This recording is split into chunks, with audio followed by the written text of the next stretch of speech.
canal. O mensageiro não é importante, mas sua curtida é. Curta, inscreva-se e compartilhe cultura. Deixe livros que gostaria de ouvir nos comentários. Obrigado pela preferência. Casado e Viúva, de Machado de Assis, J.F. Novembro 1864, capítulo 1. No dia em que José de Menezes recebeu por mulher Eulália Martins, diante do altar-mor da Matriz do Sacramento, na presença das respectivas famílias, aumentou-se com mais uma lista dos casais felizes. Era impossível amar-se mais do que se amavam aqueles dois. Nem me atrevo a descrevê-lo. Imagine-se a fusão de quatro paixões amorosas das que a fábula e a história nos dão conta e ter-se-á à medida do amor de José de Menezes por Eulália e de Eulália por José de Menezes. As mulheres tinham inveja à mulher feliz, e os homens riam dos sentimentos, um tanto piegas, do apaixonado marido. Mas os dois filósofos do amor relevaram à humanidade as suas fraquezas e resolveram protestar contra elas amando-se ainda mais. Mal contava um mês de casado, sentiu José de Menezes, em seu egoísmo de noivo feliz, que devia fugir à companhia e ao rumor da cidade. Foi procurar uma chácara na Tijuca, e lá se encafou com Eulália. Ali viam correr os dias no mais perfeito descuido, respirando as auras puras da montanha, sem inveja dos maiores potentados da terra. Um ou outro escolhido conseguiu às vezes penetrar no santuário em que os dois viviam, e de cada vez que de lá saía vinha com a convicção mais profunda de que a felicidade não podia estar em outra parte senão no amor. Acontecia, pois, que, se as mulheres invejavam Eulália e se os homens riam de José de Menezes, as mães previdentes, a espécie santa, no dizer de Alger, nem riam nem se deixavam dominar pelo sexto pecado mortal. Pediam simplesmente a Deus que lhes deparasse às filhas um marido da estofa e da capacidade de José de Menezes. Mas cumpre dizer, para inspirar amor a maridos tais como José de Menezes, era preciso mulheres tais como Eulália Martins. Eulália e alma e corpo era o que há de mais puro unido ao que há de mais belo. Tanto era um milagre de beleza carnal, como era um prodígio de doçura, de elevação e de sinceridade de sentimentos. E, sejamos francos, tanta coisa junta não se encontra a cada passo. Nenhuma nuvem sombreava o céu azul da existência do casal Menezes. Minto, de vez em quando, uma vez por semana apenas, e isto só depois de 5 meses de casados, Eulália derramava algumas lágrimas de impaciência por se demorar mais do que costumava o amante José de Menezes. Mas não passava isso de uma chuva de primavera, que, mal assomava o sol à porta, cessava para deixar aparecer as flores do sorriso e a verdura do amor. A explicação do marido já vinha sobreposse, mas ele não deixava de dá-la apesar dos protestos de Eulália. Era sempre o excesso de trabalho que pedia a presença dele na cidade até uma parte da noite. Ano e meio viveram assim os dois, ignorados do resto do mundo, ébrios da felicidade e da solidão. A família tinha aumentado com uma filha no fim de 10 meses. Todos que são pais sabem o que é esta felicidade suprema.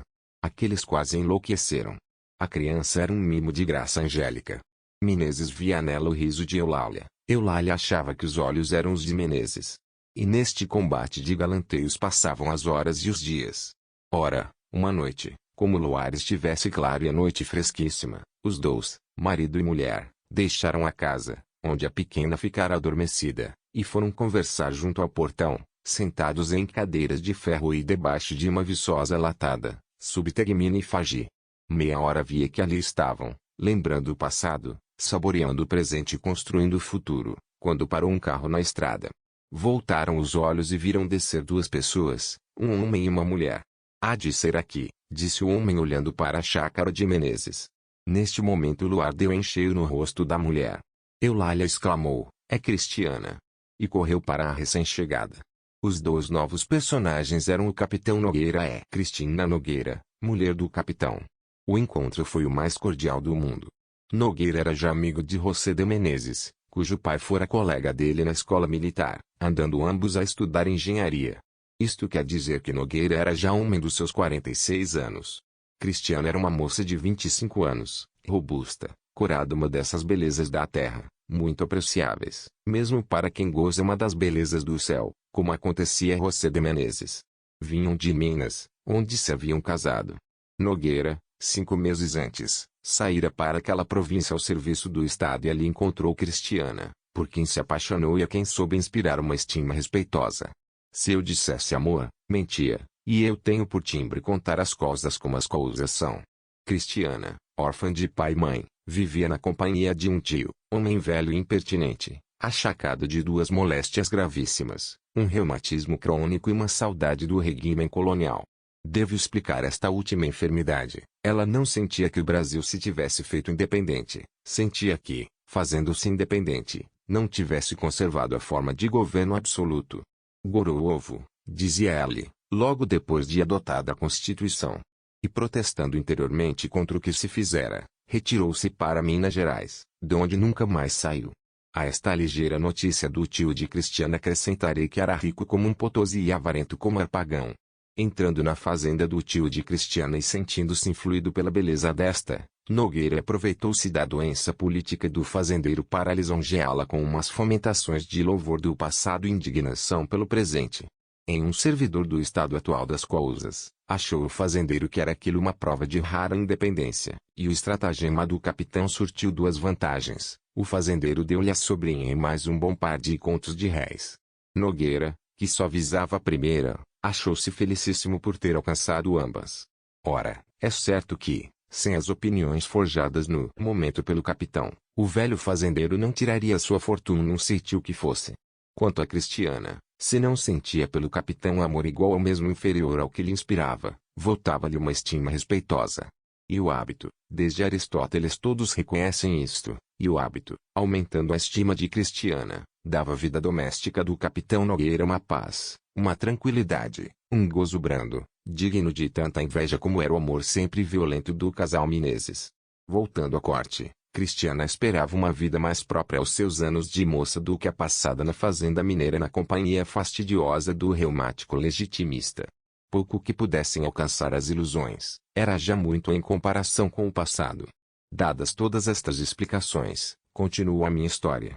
Capítulo 2 deixa o espírito do leitor ajuizar como seria o encontro de amigos que se não veem há muito. Cristiana e Eulália tinham muito que contar uma à outra, e, em sala à parte, ao pé do berço em que dormia a filha de José de Menezes, deram largas à memória, ao espírito e ao coração. Quanto a Nogueira e José de Menezes, depois de narrada a história do respectivo casamento e suas esperanças de esposos, entraram, um na exposição das suas impressões de viagem, o outro na das impressões que deveria ter em uma viagem que projetava. Passaram-se deste modo as horas até que o chá reuniu a todos quatro à roda da mesa de família. Esqueci-me dizer que Nogueira e Cristiana declararam desde o princípio que, tendo chegado pouco havia, tencionavam demorar-se uns dias em casa de Menezes até que pudessem arranjar na cidade ou nos arrabaldes uma casa conveniente. Menezes e Eulália ouviram isto, pode-se dizer que de coração alegre. Foi decretada a instalação dos dois viajantes. Tarde se levantaram da mesa, onde o prazer de se verem juntos os prendia insensivelmente. Guardaram muito que ainda havia a dizer para os outros dias e recolheram-se. Conhecia José de Menezes? Perguntou Nogueira a Cristiana ao retirar-se para os seus aposentos. Conhecia de casa de meu pai. Ela ia lá há 8 anos. É uma bela alma, e Eulália, ambos. É um casal feliz, como nós, acrescentou Cristiana abraçando o marido. No dia seguinte, foram os dois maridos para a cidade, e ficaram as duas mulheres entregues aos seus corações. De volta, disse Nogueira ter encontrado casa, mas era preciso arranjá-la, e foi marcado para os arranjos o prazo de 8 dias. Os 6 primeiros dias deste prazo correram na maior alegria, na mais perfeita intimidade. Chegou-se a aventar a ideia de ficarem os 4 habitando juntos. Foi Menezes o autor da ideia. Mas Nogueira alegou ter necessidade de casa própria e especial, visto como esperava alguns parentes do norte. Enfim, no 7º dia, isto é, na véspera de se separarem os dois casais, estava Cristiana passeando no jardim, à tardinha, em companhia de José de Menezes, que lhe dava o braço. Depois de trocarem muitas palavras sobre coisas totalmente diferentes à nossa história, José de Menezes fixou o olhar na sua interlocutora e aventurou estas palavras: não tem saudade do passado, Cristiana? A moça estremeceu, abaixou os olhos e não respondeu. José de Menezes insistiu. A resposta de Cristiana foi: não sei, deixe-me. E forcejou por tirar o braço de José de Menezes, mas este reteve-a. Que susto pueril! Onde quer ir? Meto-lhe medo. Nisto parou ao portão um moleque com 2 cartas para José de Menezes. Os dois passavam neste momento em frente do portão. O moleque fez entrega das cartas e retirou-se sem exigir resposta. Menezes fez os seguintes raciocínios: lê-las imediatamente era dar lugar a que Cristiana se evadisse para o interior da casa, não sendo as cartas de grande urgência, visto que o portador não exigira resposta, não havia grande necessidade de lê-las imediatamente. Portanto, guardou as cartas cuidadosamente para lê-las depois. E de tudo isto conclui o leitor que Menezes tinha mais necessidade de falar a Cristiana do que curiosidade de ler as cartas.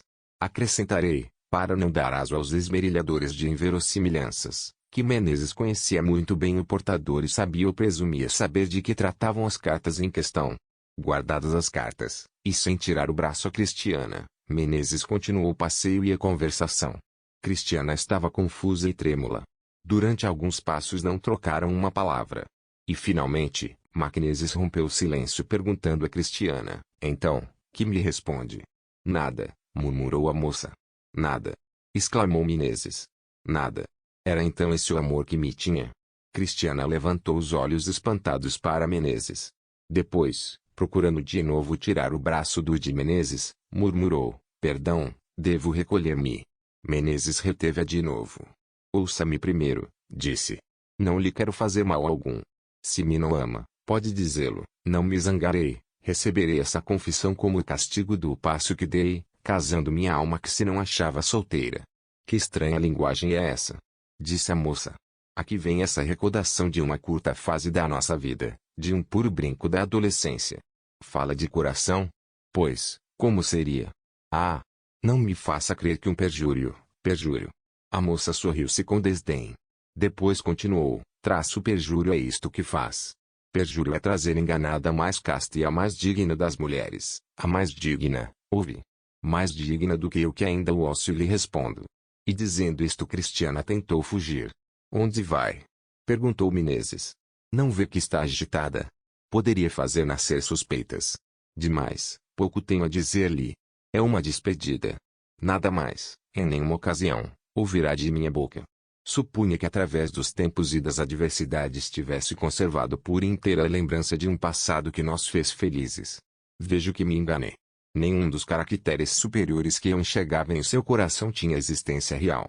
Eram simples criações do meu espírito demasiado crédulo.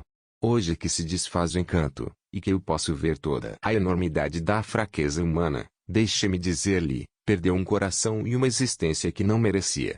Saio-me com honra de um combate em que não havia igualdade de forças. Saio puro.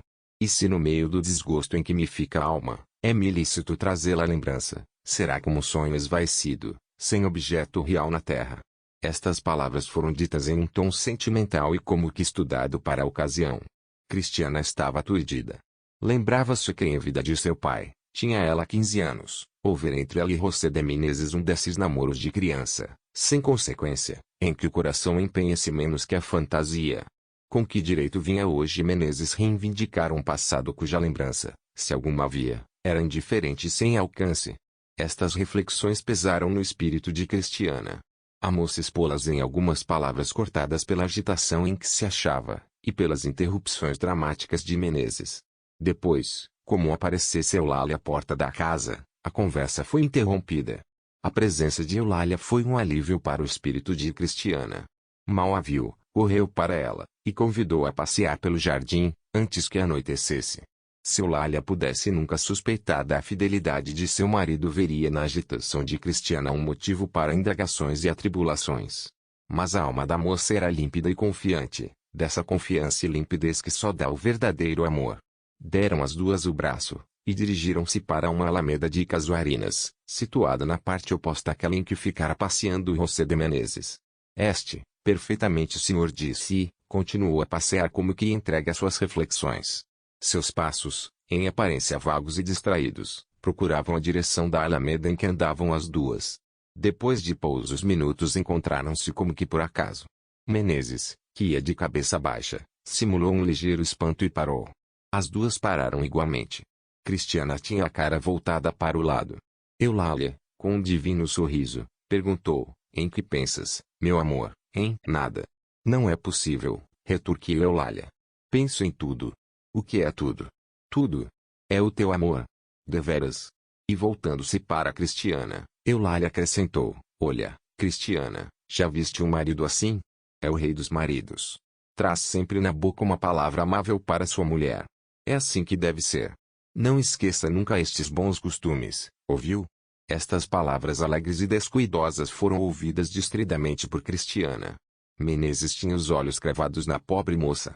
Eulália, disse ele, parece que de Cristiana está triste. Cristiana estremeceu. Eulália voltou-se para a amiga e disse, triste. Já assim me pareceu. É verdade, Cristiana. Estarás triste. Que ideia. Triste por quê? Ora, pela conversa que há pouco tivemos, respondeu Menezes. Cristiana fitou os olhos em Menezes. Não podia compreendê-lo e não adivinhava onde queria ir o marido de Eulália. Menezes, com o maior sangue frio, acudiu à interrogação muda que as duas pareciam fazer. Eu contei a de Cristiano o assunto da única novela que li em minha vida. Era um livro interessantíssimo. O assunto é simples mas comovente. É uma série de torturas morais por que passa uma moça que esqueceu juramentos feitos na mocidade. Na vida real este fato é uma coisa mais que comum, mas tratado pelo romancista toma um tal caráter que chega a assustar o espírito mais refratário às impressões. A análise das atribulações da ingrata feita por mão de mestre. O fim do romance é mais fraco. Há uma situação forçada. Uma carta que aparece. Umas coisas. Enfim, o melhor é o estudo profundo e demorado da alma da formosa perjura. De Cristiana é muito impressível, oh! Meu Deus! Exclamou Eulália. Só por isto? Cristiana estava ofegante. Eulália, assustada por vê-la em tal estado, convidou a recolher-se. Menezes apressou-se a dar-lhe o braço e dirigiram-se os três para casa. Eulália entrou antes dos dois. Antes de pôr pé no primeiro degrau da escada de pedra que dava acesso à casa, Cristiana disse a Menezes, em voz baixa e concentrada, é um bárbaro. Entraram todos. Era já noite. Cristiana reparou que a situação era falsa e tratou de desfazer os cuidados, ou porventura as más impressões que tivessem ficado a Eulália depois do desconchavo de Menezes. Foi ela, com um sorriso nos lábios, pois, deveras, disse ela, acreditaste que eu ficasse magoada com a história. Foi uma impressão que passou. Eulália não respondeu. Este silêncio não agradou nem a Cristina, nem a Menezes. Menezes contava com a boa-fé de Eulália, única explicação de ter adiantado aquela história tão fora de propósito. Mas o silêncio de Eulália teria a significação que lhe deram os dois. Parecia ter, mas não tinha. Eulália achou estranha a história e a comoção de Cristiana, mas, entre todas as explicações que lhe ocorressem, a infidelidade de Menezes seria a última, e ela nem passou da primeira. Sanctas simplicitas. A conversa continuou fria e indiferente até a chegada de Nogueira. Seriam então 9 horas. Serviu-se o chá, depois do que, todos se recolheram. Na manhã seguinte, como disse acima, deviam partir Nogueira e Cristiana. A despedida foi como é sempre a despedida de pessoas que se estimam. Cristiana fez os esforços maiores para que no espírito de Eulália não surgisse o menor desgosto, e Eulália, que não usava mal não cuidou na história da noite anterior.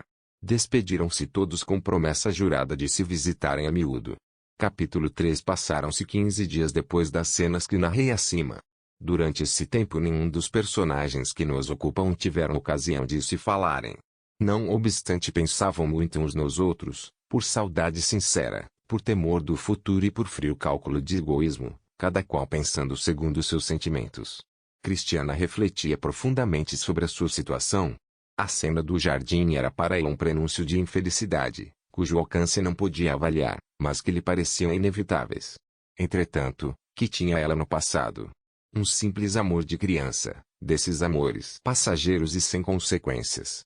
Nada dava direito a Menezes para reivindicar juramentos firmados por corações extremamente juvenis, sem consciência da gravidade das coisas. E demais, o casamento de ambos não invalidara esse passado invocado agora.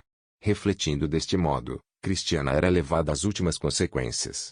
Ela estabelecia em seu espírito o seguinte dilema: ou a reivindicação do passado feita por Menezes era sincera ou não.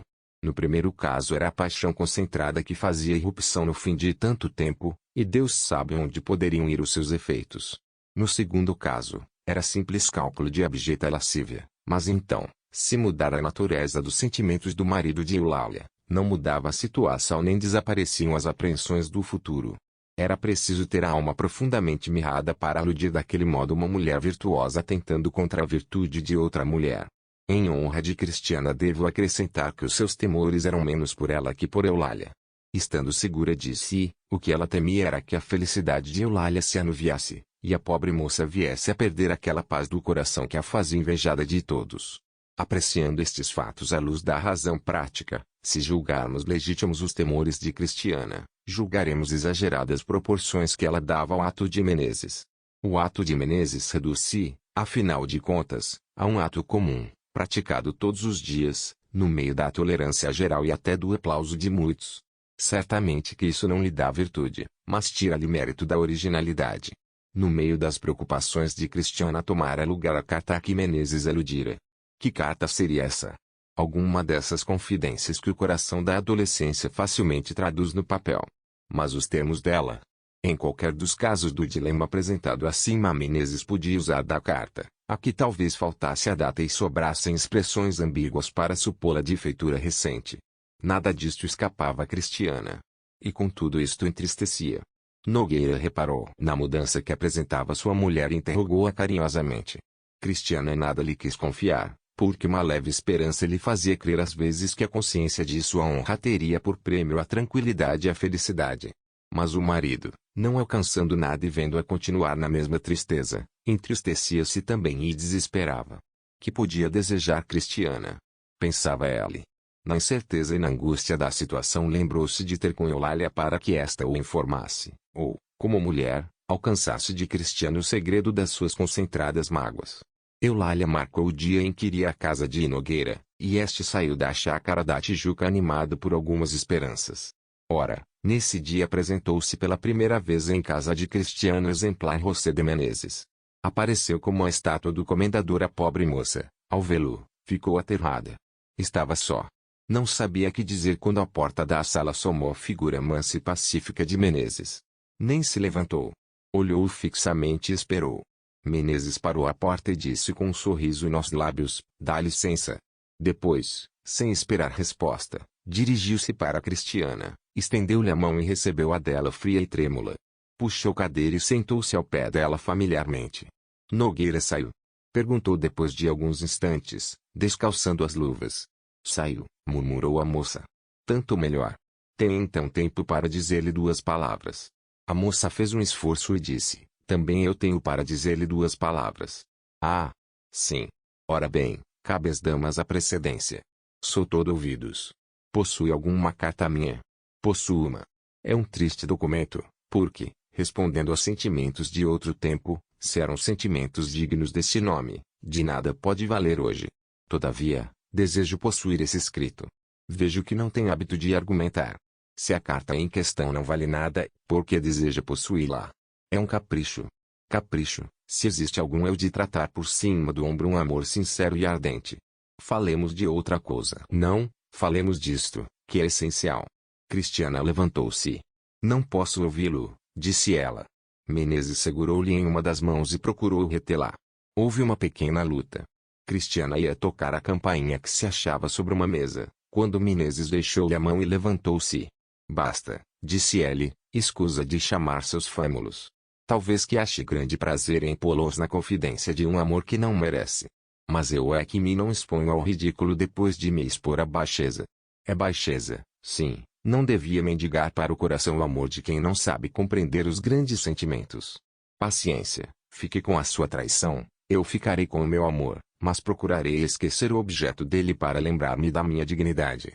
Depois desta tirada dita em tom sentimental e lacrimoso, Menezes encostou-se a uma cadeira como para não cair.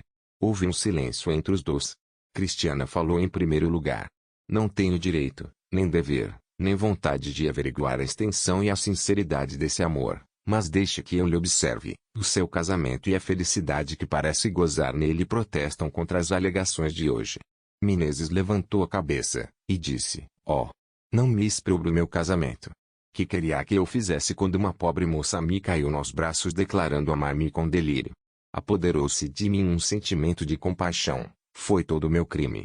Mas neste casamento não empenhei tudo, dei a Eulália o meu nome e minha proteção, não lhe dei nem o meu coração nem o meu amor, mas essa carta. A carta será para mim uma lembrança, nada mais, uma espécie de espectro do amor que existiu, e que me consolará no meio das minhas angústias. Preciso da carta, não. Neste momento entrou precipitadamente na sala a mulher de Menezes. Vinha pálida e trêmula. Ao entrar trazia na mão 2 cartas abertas. Não pôde deixar de dar um grito ao ver a atitude meio suplicante de Cristiana e o olhar terno de Menezes. Deu um grito e caiu sobre o sofá. Cristiana correu para ela. Menezes, lívido como a morte, mas cheio de uma tranquilidade aparente, deu 2 passos e apanhou as cartas que caíram da mão de Eulália. Leu-as rapidamente. Descompuseram-se-lhe as feições. Deixou Cristiana prestar os seus cuidados de mulher a Eulália e foi para a janela. Aí fez em tiras miúdas as 2 cartas, e esperou, encostado à grade, que passasse a crise de sua mulher. Eis aqui o que se passara. Os leitores sabem que era aquele dia destinado à visita de Eulália a Cristina, visita de que Sô Nogueira tinha conhecimento. Eulália deixou que Menezes viesse para a cidade e mandou aprontar um carro para ir à casa de Cristiana. Entretanto, assaltou-lhe uma ideia. Se seu marido voltasse para casa antes dela, não queria causar-lhe impaciências ou cuidados, e arrependia-se de nada lhe ter dito com antecipação. Mas era forçoso partir. Enquanto se vestia ocorreu-lhe um meio. Deixar escritas 2 linhas a Menezes dando-lhe parte de que saíra, e dizendo-lhe para que fim. Redigiu a cartinha mentalmente e dirigiu-se para o gabinete de Menezes. Sobre a mesa em que Menezes costumava trabalhar não havia papel. Devia haver na gaveta, mas a chave estava seguramente com ele. Ia saindo para ir ver papel à outra parte, quando viu junto da porta uma chave, era a da gaveta. Sem escrúpulo algum, travou da chave, abriu a gaveta e tirou um caderno de papel. Escreveu algumas linhas em uma folha, e deixou a folha sobre a mesa debaixo de um pequeno globo de bronze. Guardou o resto do papel, ia fechar a gaveta, quando reparou em 2 cartinhas que, entre outras muitas se distinguiam por um sobrescrito de letra trêmula e irregular, de caráter puramente feminino. Olhou para a porta ver se alguém espreitava sua curiosidade e abriu as cartinhas, que, aliás, já se achavam descoladas. A primeira carta dizia assim: Meu caro Menezes, está tudo acabado. Lúcia contou-me tudo. Adeus, esquece-te de mim. Margarida. A segunda carta era concebida nestes termos: Meu caro Menezes, está tudo acabado. Margarida contou-me tudo. Adeus, esquece-te de mim. Lúcia. Como o leitor adivinha, estas cartas eram as 2 que Menezes recebera na tarde em que andou passeando com Cristiana no jardim. Eulália, lendo estas 2 cartas, quase teve uma síncope. Pôde conter-se, e, aproveitando o carro que a esperava, foi buscar a Cristiana as consolações da amizade e os conselhos da prudência. Entrando em casa de Cristiana pôde ouvir as últimas palavras do diálogo entre esta e Menezes. Esta nova traição de seu marido quebrara-lhe a alma. O resto desta simples história conta-se em 2 palavras. Cristiana conseguira acalmar o espírito de Eulália e inspirar-lhe sentimentos de perdão. Entretanto, contou-lhe tudo o que ocorrera entre ela e Menezes, no presente e no passado. Eulália mostrou ao princípio grandes desejos de separar-se de seu marido e ir viver com Cristiana, mas os conselhos desta, que, entre as razões de decoro que apresentou para que Eulália não tornasse pública a história das suas desgraças domésticas, alegou a existência de uma filha do casal, que cumpria educar e proteger. Esses conselhos desviaram o espírito de Eulália dos seus primeiros projetos e fizeram-na resignada ao suplício. Nogueira quase nada soube das ocorrências que acabo de narrar, mas soube quanto era suficiente para esfriar a amizade que sentia por Menezes. Quanto a este, enfiado ao princípio com o desenlace das coisas, tomou de novo o ar descuidoso e aparentemente singelo com que tratava tudo. Depois de uma mal alinhavada explicação dada à mulher a respeito dos fatos que tão evidentemente o acusavam, começou de novo a tratá-la com as mesmas carícias e cuidados do tempo em que merecia a confiança de Eulália. Nunca mais voltou ao casal Menezes a alegria franca e a plena satisfação dos primeiros dias. Os afagos de Menezes encontravam sua mulher fria e indiferente, e se alguma coisa mudava era o desprezo íntimo e crescente que Eulália votava a seu marido. A pobre mãe, viúva da pior viuvez desta vida, que é aquela que anula o casamento conservando o cônjuge, só vivia para sua filha. Dizer como acabaram ou como vão acabando as coisas não entra no plano deste escrito, o desenlace ainda é mais vulgar que o corpo da ação. Quanto ao que há de vulgar em tudo o que acabo de contar, sou eu o primeiro a reconhecê-lo. Mas que querem? Eu não pretendo senão esboçar quadros ou caracteres, conforme me ocorrem ou vou encontrando. É isto e nada mais,